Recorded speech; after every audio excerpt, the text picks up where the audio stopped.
Teknik nummer 3, orange belt, darts er en teknik, som rent faktisk har navn efter en del af teknikken, det vil sige extension, som ikke er med i vores grundteknik.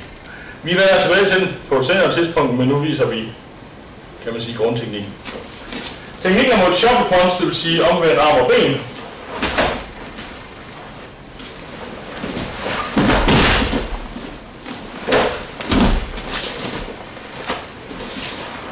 Darts er en teknik, der findes i ekstremt mange udgaver. Den vi lige vise nu her, er det vi i Kempo Danmark ser som grundteknikken. Men den findes i en anden version, som der også nogen af os, der laver.